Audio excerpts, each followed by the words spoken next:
하나님 말씀 함께 보도록 하겠습니다. 오늘 우리가 함께 볼 하나님 말씀은 느헤미야 3장 14절부터 19절까지 말씀입니다. 느헤미야 3장 14절부터 19절까지 말씀, 우리 다 같이 한 목소리로 말씀 함께 보도록 하겠습니다. 분문은 베낫겔의 지방을 다스리는 레갑의 아들 말기야가 중수하여 문을 세우며 문짝을 달고 자물쇠와 빗장을 갖추었고, 샘문은 미스바 지방을 다스리는 골호세의 아들 살룬이 중수하여 문을 세우고 덮었으며 문짝을 달고 자물쇠와 빗장을 갖추고, 또 왕의 동산 근처 셀라 못가의 성벽을 중수하여 다윗성에서 내려오는 층계까지 이르렀고, 그 다음은 벳술 지방 절반을 다스리는 아스북의 아들 느헤미야가 중수하여 다윗의 묘실과 마주대한 곳에 이르고, 또 파서 만든 못을 지나 용사의 집까지 이르렀고, 그 다음은 레위 사람 바니의 아들 르훔이 중수하였고, 그 다음은 그일라 지방 절반을 다스리는 하샤바가 그 지방을 대표하여 중수하였고, 그 다음은 그들의 형제들 가운데 그일라 지방 절반을 다스리는 헤나닷의 아들 바웨가 중수하였고, 그 다음은 미스바를 다스리는 예수아의 아들 에셀이 한 부분을 중수하여 성구비가 있는 군기고 맞은편까지 이르렀고. 아멘. 오늘 이 시간에는 중수하여 성별하자라는 제목 가지고 우리가 이 예루살렘 성벽 재건에 대한 말씀을 지난 기도회에 이어서 계속해서 함께 나누고자 합니다. 우리가 느헤미야 말씀, 특별히 기도회 기간 동안에 성벽이 이제 중수되어지는 그 양문부터 시작된 그 과정부터 우리가 살펴봤는데, 3장 1절 2절 말씀을 보면 양문은 건축이 됐습니다. 그리고 3절에 나오는 첫 번째 어문도 건축됐고요. 그리고 이어서 4절부터 나오는 두 번째 어문부터 3장 마지막 부분까지는 계속해서 중수됐다라고 표현되고 있어요. 중수한다라고 하는 것은 강하게 하고 견고하게 한다라는 것으로 그 건축물의 틈과 구멍을 계속해서 보수해 나가는 것을 가리켜 말하는 것. 처음에 우리가 신앙생활을 하고요, 구원받고 예수님을 믿으면요, 하나님이 우리 인생을 건설해 주십니다. 하나님 뜻대로 살아갈 수 있도록, 하나님 말씀대로 살아갈 수 있도록 우리의 어떤 인생이라는 건축물을 만들어 주신단 말이에요. 그런데 하나님이 한번 만들어 주셨다고 끝나는 것이 아니라, 우리가 삶을 살다가 가정에서 생활하다가 일터에서 일하다가 누군가를 만나다가 보면 하나님이 만들어 주신 그 건축물 가운데 벌어진 틈도 생기고 때로는 구멍도 생길 수 있단 말이에요.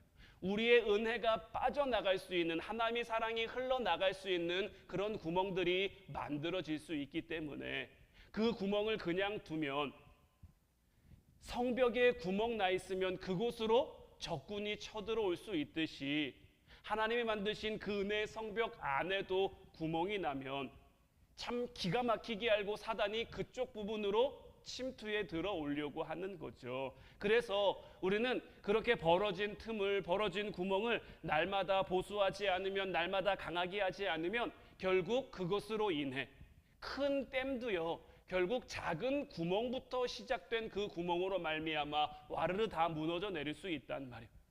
우리 인생에도요, 별거 아니지 하는 그 작은 부분, 그렇게 소홀한 부분 때문에 우리 인생 전체가 무너질 수 있기에 우리는 틈만 나는 대로 우리의 삶을 돌아보며 하나님 말씀에 빗대어 어디 무너진 곳은 없는지, 어디 벌어진 틈은 없는지, 어디 구멍난 곳은 없는지 살피면서 날마다 중수할 수 있어야 해요. 그런데 정말 문제는 뭐냐면요, 중수해야 된다라는 거 알겠어요. 하나님의 말씀에 비추어 중수해야 된다라는 거 알겠는데, 정작 뭘 중수해야 되는지를 알지 못해서 무너지는 경우가 많다라는 거죠. 우리는 말씀대로 중수해서 성별해야 되는데 이것이야말로 우리가 거룩해지고 우리 가정이 거룩해질 수 있는 가장 핵심적인 방법인데, 그럼 우리가 어떻게 살아야, 어떻게 해야 말씀대로 중수하여 성별된 인생, 성별된 가정, 오늘 말씀의 제목처럼 중수하여 성별하는 삶을 살 수 있을 것인가?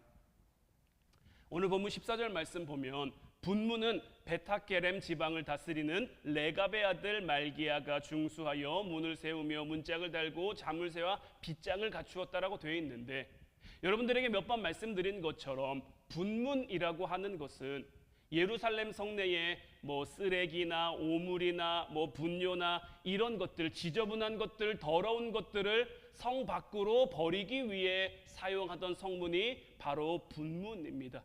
그러니까 그야말로 가장 천한 문, 그냥 우리말로 하면 똥문이죠. 똥문. 이스라엘 사람들도요, 뭔가 겉으로 드러나는, 겉으로 표현되는 것을 굉장히, 어떤 체면이나 이런 것들을 굉장히 중요시하기 때문에 이 분문은 이들에게도 굉장히 천하고 더럽고 피하고 싶은 거죠. 예루살렘 성벽을 재건해 감에 있어서도 이 분문을 누구와 맡을 것인가에 대한 의견이 말씀에는 나와 있지 않습니다만은 나름 쟁쟁했을 것으로 보여요. 왜냐하면 누구나 피하고 싶은 부분이잖아요. 사람은요, 누구나 좀 돋보이고 싶은, 뛰어나 보이고 싶은 그런 마음이 있기 때문에 이왕 하는 거면 좀 잘 보이는 부분, 좀 이런 부분을 맡고 싶기 때문에 양문이나 어문이나 그래도 이런 것들은 잘 보이고 거룩하고 좋아 보이기 때문에 누구나 하고 싶지만, 반면에 이런 분문은 사실 아무도 하고 싶지 않은 건데, 이 분문은 말기야라는 사람이 중수하는데, 이 말기야가 누구냐? 베타게렘 지방을 다스리는 레갑의 아들이에요. 여기서 이 베타게렘이라는 지명은요, 포도원이라는 뜻을 가지고 있는 지명인 거예요. 그러니까 예루살렘 지역, 예루살렘이 성벽 재건되는 그 모양을 보면요, 북쪽부터 약간 역삼각형으로 돼 있어요. 그리고 분문이 아래쪽으로 꼬리처럼 길게 이렇게 빠져나와 있는 쪽에 이렇게 있단 말이에요. 가장 아랫부분, 가장 좁은 지역, 그곳의 통치자 레갑의 아들 말기야가 가장 더럽고 가장 천한 이 분문을 중수한단 말이에요. 여기에 또 하나의 의미가 있습니다. 자, 베타게렘이라는 그 이름이 포도원이고, 이 지방이 실제로 포도를 굉장히 많이 재배하는 곳이란 말이에요. 포도를 많이 재배하는 곳이면 뭐가 유명할까요? 포도주가 유명해요. 와인이 유명하단 말이에요. 여러분들 오늘날에는 포도주와 와인을 어떻게 담그는지는 잘 모르겠습니다만은, 옛날 정통 방식으로 포도주를 담그려면 여러분들 어떻게 하는지 아십니까? 포도를 다 따서 밟아야죠. 극상품 포도주가 되려면 많이 밟혀야 되는 거예요. 밟힌다라는 의미는 뭡니까? 낮아져야 된다라는 거죠. 천한 것의 의미를 가지고 있는 거죠. 가장 뛰어난, 가장 높은 것, 예수님이 말씀하신 것처럼 너희가 첫째가 되고자 하면 무사람의 끝이 되어야 되고, 너희가 높아지려고 하면 낮아져야 된다라고 하는 그 말씀이 이 분문을 통해 우리에게 비춰지고 있는 것. 그런데 아무리 이 분문이라고 할지라도요, 문을 세우고 문짝을 달고 자물쇠와 빗장도 갖추어야 되는 거예요. 그러니까 우리의 삶 가운데요, 남들이 무시하는 분문이니까 거기에 문짝을 달고 중수하는 것이 결코 쉬운 일은 아닙니다. 우리의 삶 가운데요, 우리가 낮아지는 거 결코 쉬운 것 아닙니다. 낮아지는 것도 그냥 낮아지는 게 아니라, 그냥 누가 나한테 뭔가를 얘기했을 때 어디서 쓸데없는 소리 하는데 한 귀로 듣고 한 귀로 흘리는 그런 낮아짐이 아니라, 누가 나에게 뭘 얘기하더라도 그냥 들어주는 거예요. 들어주고 문짝을 달고 빗장을 세우고 자물쇠도 갖추는 그런 하나님 말씀의 근거에서 낮아지는 그런 낮아짐이 우리에게 있어야 되는 거예요. 그 일을 위해서 우리가 얼마나 낮아져야 되는지 우리는 알 수 없어요. 베드로가 예수님께 용서에 대해 이야기할 때 예수님 7번쯤 용서하면 되겠습니까? 7번 용서도요, 굉장히 많이 낮아지는 거죠. 그러나 예수님께서 말씀하신 것은 7번뿐만이 아니라 70번씩 7번이라도 용서하며 낮아져 주라는 거예요. 우리가 이 분문의 훈련을 반드시 거쳐야 되는 이유가 어디에 있을까요? 내려가 보지 않은 사람은요, 인생을 제대로 논할 수가 없기 때문인 거예요. 우리 인간은요, 정말 100% 죄인이기 때문에요, 낮아져 보지 않으면요, 주님을 위해서도 일할 수 없고 다른 이들을 위해서도 우리가 살아갈 수가 없는 거예요. 그래서 우리가 낮아짐으로 말미암아, 내려감으로 말미암아 주님만 바라볼 수밖에 없는 그 분문 같은 곳에 이르러야 하나님이 우리를 얼마나 사랑해 주셨는지, 하나님이 우리를 얼마나 아끼시는지를 우리가 확연하게 깨달을 수 있는 거죠. 이게 고난이 우리에게 주는 유익이자 고난의 역설인 거죠. 그러니까 분문은 누구나 피하고 싶은 환경, 누구나 가고 싶지 않은 곳이지만 역설적으로 생각해 보면 그곳이 우리의 구원, 우리 가정의 구원을 이루기에 가장 좋은 환경이다라는 거예요. 그런데 우리의 삶 가운데 우리 가정은 왜 이런 분문에서 감사하지 못하고 힘들어 할까요? 지금도 제가 여러분들에게 자, 분문에 구원의 은혜가 있으니, 구원의 환경이 있으니 우리가 다 같이 분문으로 갑시다 이렇게 얘기하면 아멘 하고 분문으로 가겠습니다, 머리로는 이해가 되지만 마음으로는 좀 깊이 하고 싶고 마음으로는 좀 멀리 하고 싶은 마음, 일단 저부터도 있단 말이에요. 왜 그렇습니까? 분문이 우리의 삶을 힘들게 하는 게 아닙니다. 분문이 우리의 삶을 어렵게 하는 게 아니에요. 자꾸 우리는 뭐 하느냐? 분문에 있는 내 모습과 다른 사람들을 비교하는 거예요. 내가 분문에 있어서 내가 낮아진 것이 아니라 나의 낮아진 모습을 다른 사람들이 봤을 때 나를 무시하지 않을까, 나를 깔보지 않을까, 나를 이상하게 생각하지 않을까, 그런 마음들이 은연중에 우리 안에 있기에, 이건 뭐 저도 마찬가지고요. 아직 해결되지 않는, 아직 온전히 해소되지 못한 그런 부족한 마음, 그런 연약한 마음이 아직 저에게도 있기 때문에 분문으로 가야 하나님의 은혜가 있다는 거 알겠어요. 그 분문을 반드시 거쳐야 된다는 것도 알겠지만, 알면서도 하나님 이왕이면 조금 덜 지저분한 분문으로, 조금 덜 낮아지는 그런 분문으로 내가 갈 수 없을까요? 라고 기도하기도 하는 것이 우리의 삶인 거죠. 하지만 내 생각이 아니라, 내 마음이 아니라 정말 나를 향한, 여러분들을 향한, 여러분들의 가정을 향한 그 하나님의 계획하심을 믿고 이 분문의 낮아짐의 훈련을 잘 통과할 수 있는, 잘 받을 수 있는, 그래서 하나님 구원의 은혜, 하나님 주시는 어떤 만족과 감사의 은혜를 충만히 누리는 여러분들 될 수 있기를 주님의 이름으로 축원해 드립니다. 자, 이렇게 분문을 이어 지나가면 이제 그 다음으로 이어지는 데가 어디냐? 샘문이에요. 샘문. 15절 16절 말씀 보면 샘문은 미스바 지방을 다스리는 골호세의 아들 살룬이 중수하여 문을 세우고 덮었으며 문짝을 달고 자물쇠와 빗장을 갖추고 또 왕의 동산 근처 셀라못가의 성벽을 중수하여 다윗성에서 내려오는 층계까지 이르렀고, 그 다음은 벳술 지방 절반을 다스리는 아스복의 아들 느헤미야가 중수하여 다윗의 묘실과 마주 대한 곳에 이르고 또 파서 만든 못을 지나 용사의 집까지 이르렀고 라고 되어 있는데, 분문을 지나면 샘문으로 이어지는데, 이 샘문은 예루살렘 남동쪽에 있는 왕의 못, 그러니까 신약 성경에서 보면은 실로암이라는 못이 나오죠. 그 실로암 못 근처에 있는 그 문이 바로 이 샘문이에요. 자, 힘든 골짜기 문에서 분문까지 1000규빗을 궁수하고 나면 이 샘문이 딱 기다리고 있는 거예요. 이 샘문의 의미는 뭐냐면 생수의 물이신 그 예수님, 생수가 솟아오르는 그 샘문에 이르게 된단 말이에요. 마르지 않는 그 생수이신 예수님으로 인해 분문을 지나 샘문에 이르는 자는 이제 생명을 나눌 수 있는 그런 사명자로 세워진다라는 거예요.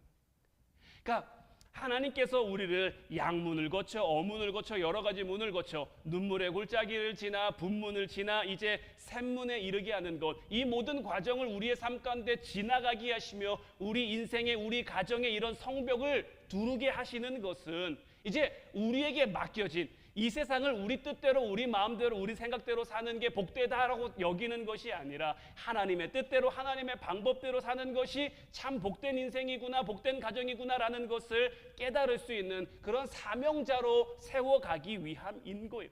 그리고 이 사명자로서의 최고의 목표는 어디냐? 다윗의 묘실에 이르는 겁니다.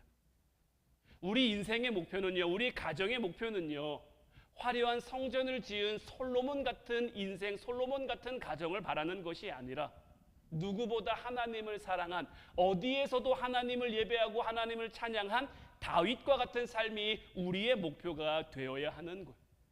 다윗도 그 삶을 보면요, 때로는 실수할 때도 있었습니다. 때로는 넘어질 때도 있었습니다. 정말 누가 봐도 이거는 하나님 앞에 용서받을 수 없을 것 같은 어떤 간음과 살인과 이런 죄를 범하잖아요. 그럼에도 불구하고 다윗이 하나님 앞에 하나님 마음에 합한 자로 여김받는 것은 어떤 상황에도 하나님을 향해 살아갔기 때문인 거예요. 잘못을 깨닫자마자 납작 하나님 앞에 엎드려 회개하는, 서두에 말씀드린 것처럼 우리 인생에는요, 하나님이 은혜로 성벽을 지어주셨어도요, 얼마든지 구멍, 얼마든지 틈이 생길 수 있단 말이에요.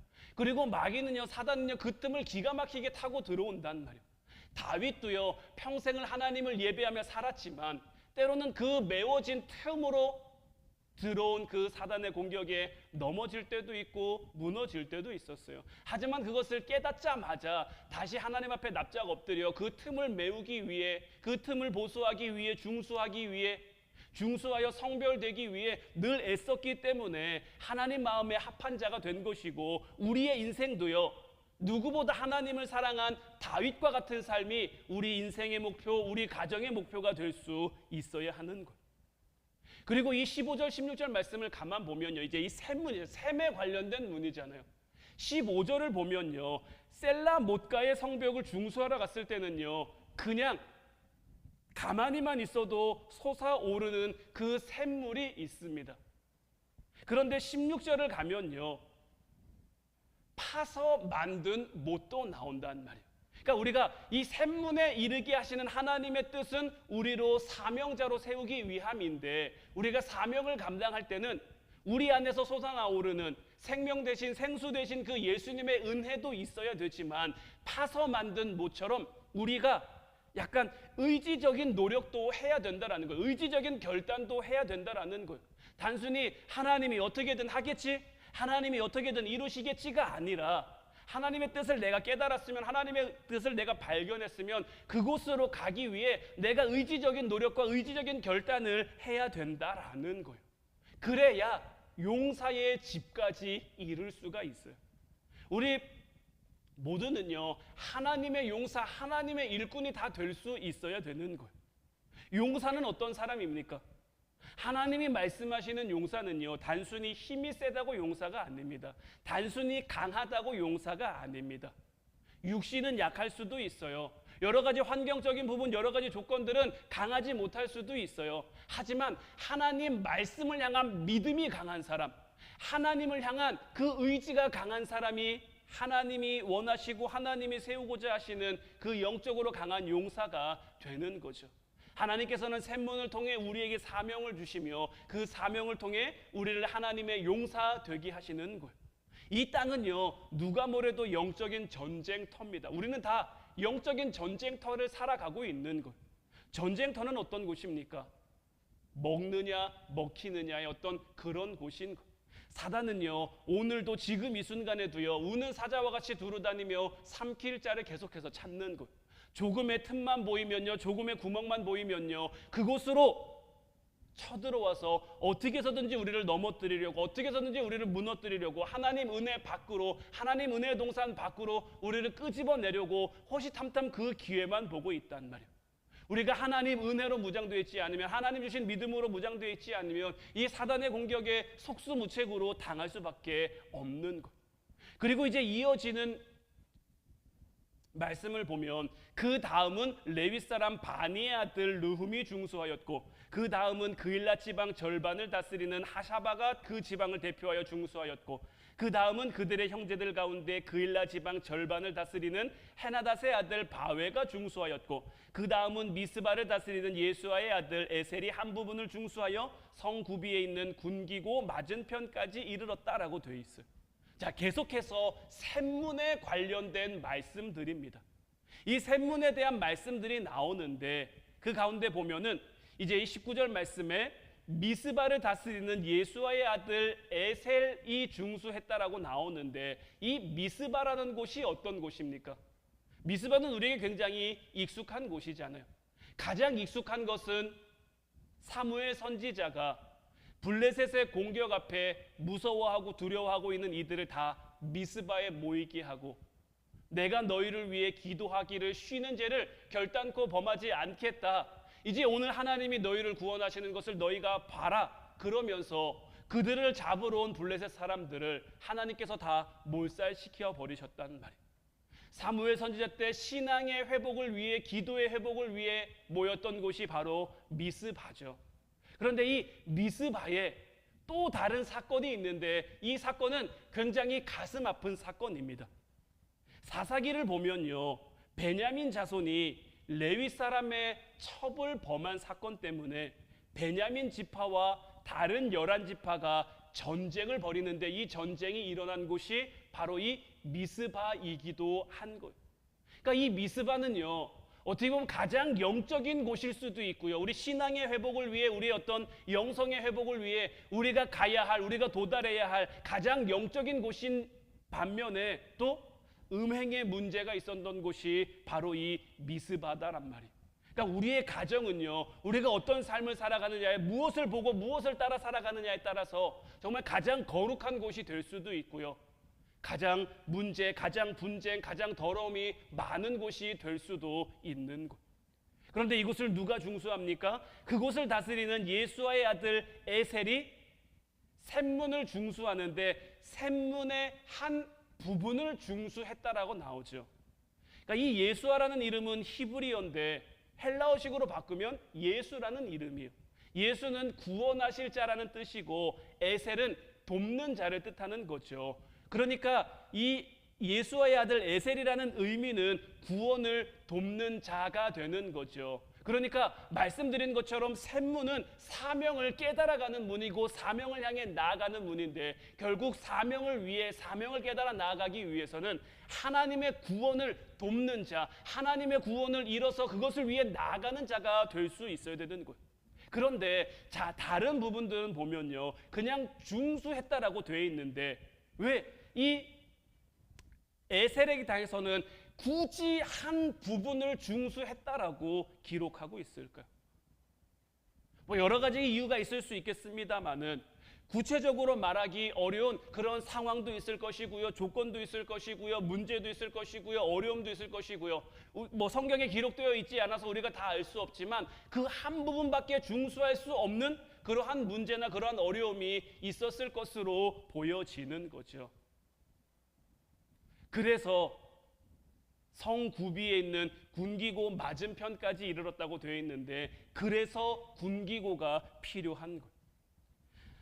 이 성벽을 재건해가는 이 부분들을 보면요, 고난을 의미하는 이 분문, 낮아짐을 의미하는 이 분문은요 13절, 14절 두 절로 끝납니다. 다른 문들도 다 마찬가지예요. 양문도 보면요 1절, 2절, 두 절로 끝나요.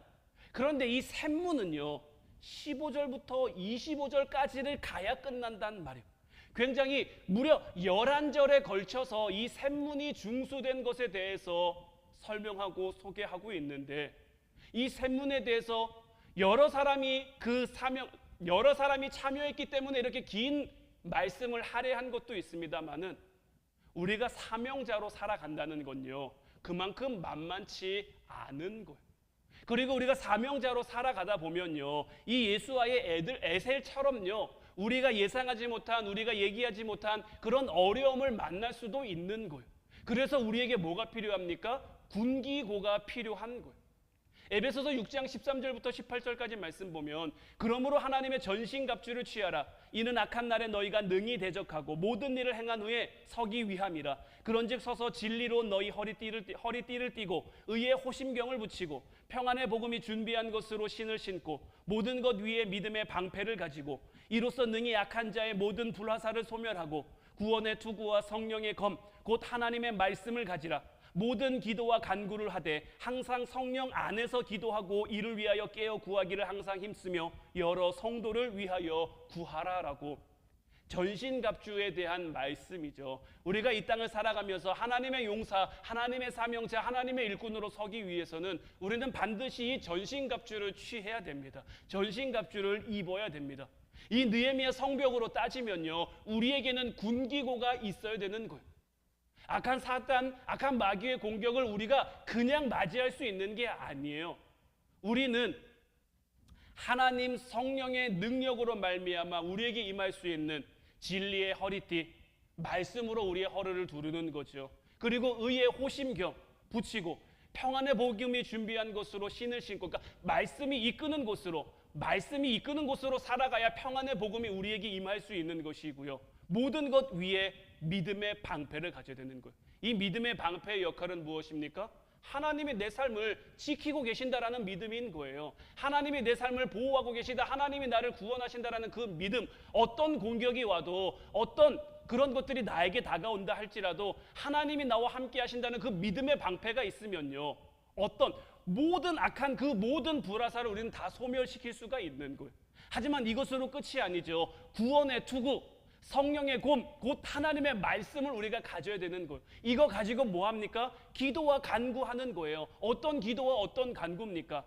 하나님의 성령 안에 우리가 살아갈 수 있도록, 우리 가정이 하나님의 성령 안에 세워질 수 있도록, 우리 가정 가운데 하나님이 지어주신 그 영적 성벽이 무너지지 않고 늘 건재할 수 있도록, 늘 튼튼할 수 있도록, 그 안에 우리가 평안하게 기쁨으로 감사로 살아갈 수 있도록 우리는 늘 기도해야 되는 거죠. 그리고 또 이것이 우리만을 위해서가 아니라 하나님이 우리에게 붙여주신 우리 공동체를 향해, 우리 가정을 향해서도 수 있고요, 우리 교회 공동체를 향해서일 수도 있고요, 아니면 우리에게 허락된 그 삶의 자리에서 우리에게 맡겨진 이들을 위해서 늘 우리는 기도하는 삶을 살 수 있어야 되는 거예요. 깨어 구하기를 힘쓰는 삶을 살 수 있어야 되는 거예요. 이것을 위해 우리는 샘문으로 나아가야 되는 거예요. 샘문이 반드시 지어져야 하는 거예요. 여러 가지 이제 문들을 지나 이제 샘문까지 왔어요. 샘문을 통해 하나님이 우리에게 말씀하시는 것은 부분을 통해 우리를 낮아지게 하시고, 분문을 통해 우리를 겸손하게 하시고, 그 겸손과 낮아짐을 통해 내 인생은 하나님 없으면 안 되는구나, 하나님이 있어야 하는구나 라는 것을 깨닫게 하시고, 이제 하나님을 깨달은 우리에게 하나님은 나아갈 곳을, 나아갈 방향을 정해주신단 말이에요. 그곳으로 나아가되 그곳이 우리에게 편한 곳은 아닙니다. 우리에게 마냥 안전하고 마냥 좋은 곳은 아닙니다. 말씀드린 것처럼 이 세상은 영적인 싸움터, 영적인 전쟁터이니까요.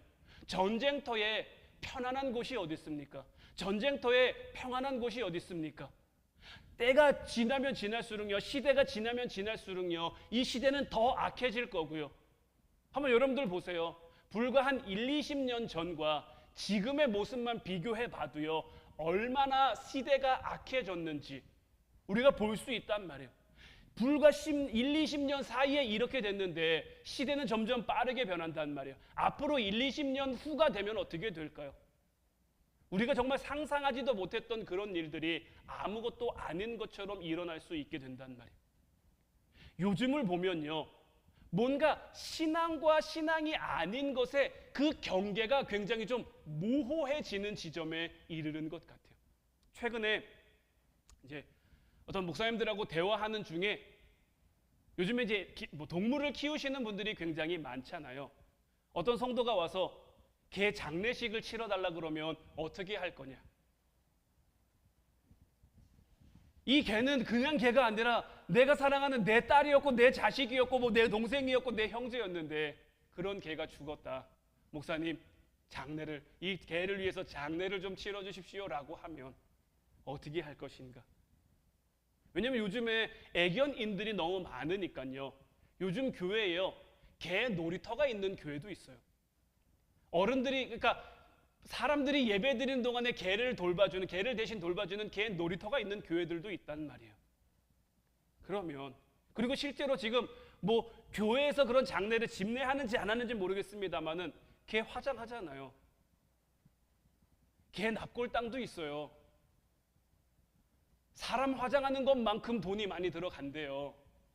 그러면 누군가가 와가지고 목사님 개 장례를 좀 치러주세요 하면 어떻게 할 건가? 예. 그래서 저도 고민을 해봤어요.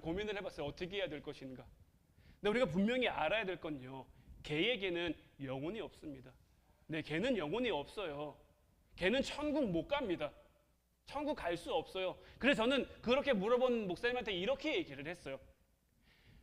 사랑하는 그 동물을 잃은 그 주인의 마음이 안타까우니 그 마음을 위로하기 위한 그런 어떤 위로의 말씀, 그런 권면의 메시지는 내가 전할 수 있을지 모르겠지만 개 장례식은 치러줄 수 없을 것 같다. 근데 이런 게요, 뭐 그냥 받아들일 수 있는 사람들도 있겠지만 분명히 못 받아들이는 사람도 있단 말이에요. 목사님 너무해요. 목사님 어떻게 그럴 수가 있어요? 나 상처받았어요. 나 시험 들었어요 하면서 교회를 떠나는 사람들도 분명히 있을 수 있단 말이에요. 근데 여기서 분명히 옳고 그름이 있단 말이에요. 그런데 그런 사람들이 많아지면요, 점점 그 경계가 모호해지는 거예요. 뭐 이런 동물들을 향해서도 그렇죠. 지금 동성애들을 향해서도 세계적인 움직임을 보면요, 절대 무너지지 않고 절대 인정하지 않을 것 같은 그 천주교에서도 동성애를 어느 정도 인정하는 듯한 모양새를 취하고 있죠. 이런 것들 가운데 경계가 점점 무너진단 말이에요. 이 경계가 무너진다는 것은 결국 무엇을 의미할까요?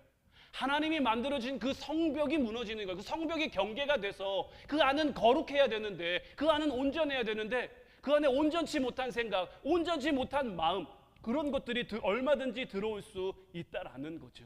그래서 우리는 더더욱 우리의 삶에, 우리의 가정에 이 영적인 성벽을 든든하게 견고하게 세워가야 되는 거예요. 우리의 삶에 명확한 구별이 될 수 있도록, 명확한 거룩이 될 수 있도록 우리는 우리의 삶을 그렇게 만들어 가야 되는 거예요. 그런데 이런 삶을 우리 힘으로 만들어가긴 너무 어렵죠. 할 수가 없죠. 그래서 우리는 날마다 하나님의 성령의 거룩함을 입고 성령의 새 사람을 입고 영적인 전신갑주를 취해야 이 시대의 공격 가운데, 이 시대의 어떤 그런 것들 가운데 우리가 든든히 서 갈 수 있는 것. 그래서 우리에게 군기고가 필요한 것이고, 성령의 검으로, 믿음의 방패로, 의의 흉배인 말씀을 우리의 무기로 삼아 때마다 시마다 그것을 잘 사용해야 우리에게 맡겨진 그 길을 잘 걸어갈 수 있고 우리의 가정을 잘 세워갈 수 있는 것. 이제 바라기는 정말 하나님이 우리에게 말씀하신 대로 살아갈 수 있는, 말씀하신 대로 우리의 삶을 지켜갈 수 있는 저와 여러분들 될 수 있기를 주님의 이름으로 축원해 드립니다. 이제 우리 같이 찬양하고 기도하기를 원하는데, 오늘 이 시간에는 찬송가 412장 내 영혼이 극히 깊은 데서, 우리의 삶에 아무리 혼란한 것 같고 방황한 것 같고 여러 가지 문제와 사건 사고들이 많은 것 같아도요, 우리의 영혼 깊은 곳에서 하나님을 바라고 하나님을 구하면 정말 늘 찬양할 수밖에 없는, 늘 예배할 수밖에 없는 우리의 삶이 이루어지는 것. 지금 새벽에 우리가 말씀 묵상으로 보는 것 가운데 이제 사도 바울이 빌립보 지역으로 가서 말씀을 전하는 그 부분들이 나오고 있죠. 사도 바울이 여종에게 들린 귀신을 쫓아줬단 말이에요. 근데 그것 때문에 매를 맞고 발에는 착고가 채워져 감옥에 던져집니다. 사도 바울이 복음을 위해 한 거잖아요. 얼마든지 하나님 어떻게 나한테 이러십니까? 하나님 왜 나에게 이러십니까? 라고 물을 수도 있는 그 상황 속에서 사도 바울은 하나님 앞에 그렇게 하지 않죠. 그 밤에 감옥에 갇혀서도 찬양하며 기도하고, 그 소리를 그 감옥에 갇혀있는 다른 죄수들도, 그 감옥을 지키고 있던 간수도 다 들은 거예요. 노래할 수 없는 그곳, 찬양할 수 없는 그곳, 기뻐할 수 없는 그곳, 감사할 수 없는 그곳에서도 하나님은 감사할 수 있도록, 기뻐할 수 있도록, 찬양하고 예배하고 기도할 수 있도록 우리의 삶을 이끌어 주시는 것. 이제 우리도 정말 우리 영혼의 극히 깊은 데서 하나님을 향한 맑은 가락, 하늘 곡조가 흘러나올 수 있도록 정말 평화가 하늘에서부터 내려와 그 사랑의 물결이 영원토록 우리의 영혼을 덮고 우리의 가정을 덮고 우리의 삶을 덮어 하나님으로 만족하며 살아가는 우리가 되게 해달라고 우리 같이 찬양하고 기도하도록 하겠습니다.